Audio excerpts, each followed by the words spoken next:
31 मार्च आते ही सभी की टेंशन बढ़ जाती है क्योंकि ये है इनकम टैक्स बचाने का आखिरी मौका। लेकिन घबराए नहीं, आज हम आपको कुछ स्मार्ट टैक्स सेविंग टिप्स बताते हैं जिनसे आप आसानी से लाखों रुपए बचा सकते हैं। सबसे पहला तरीका है एटीसी के तहत निवेश। अगर आपने अभी तक एटीसी के तहत निवेश नहीं किया है तो EPF, PPF, ELSS, NCS, NSC और लाइफ इंश्योरेंस जैसी स्कीम्स में इन्वेस्ट कर सकते हैं। इन सभी में आप 1.5 लाख रुपए तक की टैक्स छूट ले सकते हैं। अगर आप पीपीएफ में निवेश करते हैं तो ये टैक्स फ्री होता है और साथ ही लॉन्ग टर्म में अच्छा रिटर्न भी देता है।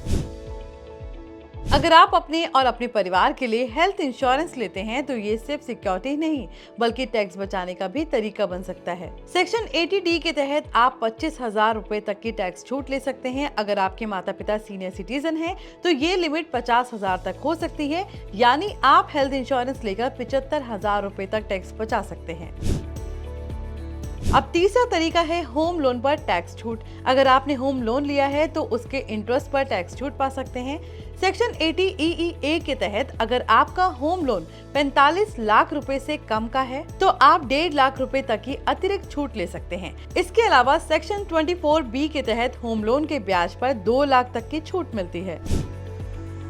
अब बात करते हैं एनपीएस यानी नेशनल पेंशन स्कीम की। अगर आप अपनी रिटायरमेंट को सिक्योर करना चाहते हैं तो एनपीएस में निवेश करके भी टैक्स बचा सकते हैं। सेक्शन 80CCD के तहत आप एनपीएस में 50,000 रुपए तक की अतिरिक्त छूट ले सकते हैं। यानी अगर आपने पहले ही एटीसी में 1.5 लाख की लिमिट पूरी कर ली है तो एनपीएस के जरिए 50,000 रुपए और बचा सकते हैं।